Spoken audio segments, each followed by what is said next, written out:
Les accidents vasculaires cérébraux, AVC, touchent chaque année plus de 100 000 personnes en France. L'AVC entraîne un déficit neurologique brutal lié à l'arrêt de la circulation dans une zone du cerveau lorsqu'un vaisseau sanguin est bouché ou rompu. Les symptômes de l'AVC dépendent de la localisation et de l'étendue de la lésion.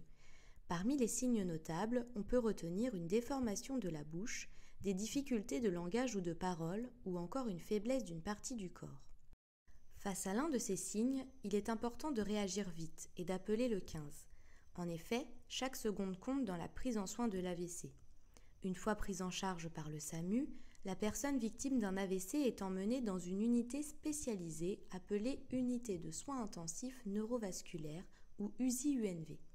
Là, une équipe spécialisée, parmi laquelle des médecins, infirmiers, aides-soignants, kinésithérapeutes ou encore orthophonistes, assure les soins spécifiques.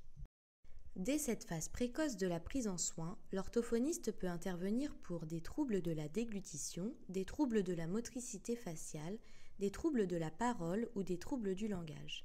Il arrive en effet qu'un AVC entraîne une perte partielle ou totale de la capacité à produire et ou à comprendre le langage. On appelle ce déficit l'aphasie.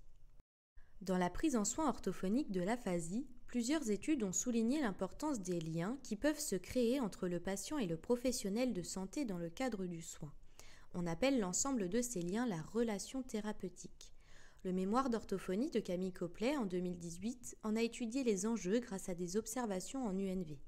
Dans ce mémoire, nous avons souhaité poursuivre son travail en étudiant le ressenti du patient et les effets de l'empathie de l'orthophoniste dans la relation thérapeutique sur son état émotionnel pendant son hospitalisation. Nous avons donc rencontré et proposé des entretiens semi-dirigés à une orthophoniste exerçant en USI-UNV et à une personne hospitalisée dans ce service et présentant une aphasie. L'objectif était, grâce à une analyse thématique, de mettre en évidence les composantes empathiques dans le discours de l'orthophoniste et de les comparer aux sentiments du patient afin d'en apprécier le lien. Finalement, nous pouvons dire que l'empathie de l'orthophoniste permet la création d'une relation thérapeutique solide et fait naître chez le patient des sentiments positifs. Le patient est en effet sensible à la posture empathique de l'orthophoniste. Il se sent écouté, compris et il apprécie sa présence. Surtout, la relation entre le patient et l'orthophoniste est déterminante dans l'adhésion et la satisfaction du patient. Cela signifie donc qu'en plus d'aider le patient à se sentir mieux, la relation thérapeutique sert directement la prise en soin orthophonique de l'aphasie à la phase aiguë de l'AVC.